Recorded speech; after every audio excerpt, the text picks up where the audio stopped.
நலாஸ் நாட்டு சர்க்கரை நலமுடன் வாழ நலாஸ் இந்தியாவிலேயே நாட்டு சர்க்கரைக்கு ISI முத்திரை மற்றும் அக்மார்க் அங்கீகாரம் பெற்ற ஒரே நிறுவனம். தொடர்புக்கு 9047045000. மதுரையில் தனியார் ஆம்னி பேருந்தில் பாதுகாப்பற்ற முறையில் குரூப் 4 தேர்வு கேள்வித்தாள்களை அரசு பணியில் புதிதாக சேர்ந்த இளைஞர்கள்தான் எடுத்துச் சென்றுள்ளனர் என தெரியவந்துள்ளது. தமிழகம் முழுவதும் 4000 காலி பணியிடங்களை நிரப்புவதற்காக ஜூன் 12ஆம் தேதி நடைபெற்ற குரூப் 4 போட்டித் தேர்வில் கேள்வித்தாள்களை சரியாக கையாளவில்லை. தேர்வு முடிந்த நிலையில் சேலத்தில் தேர்வு தொடர்பான பெட்டிகள் உடைக்கப்பட்டது என பல்வேறு சர்ச்சைகள் எழுந்த போதும் இதுவரை TNPSC எந்தவொரு விளக்கத்தையும் அளிக்கவில்லை.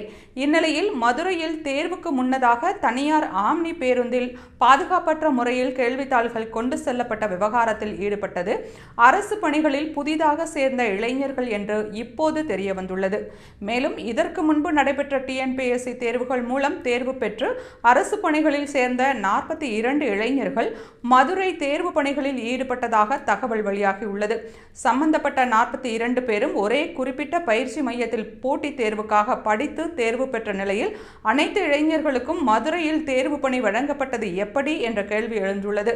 அதுவும் தேர்வு பணியில் அனுபவம் இல்லாதவர்கள் எப்படி நியமனம் செய்யப்பட்டார்கள் என்ற கேள்விகளையும் தேர்வு எழுதியவர்கள் எழுப்புகின்றனர்.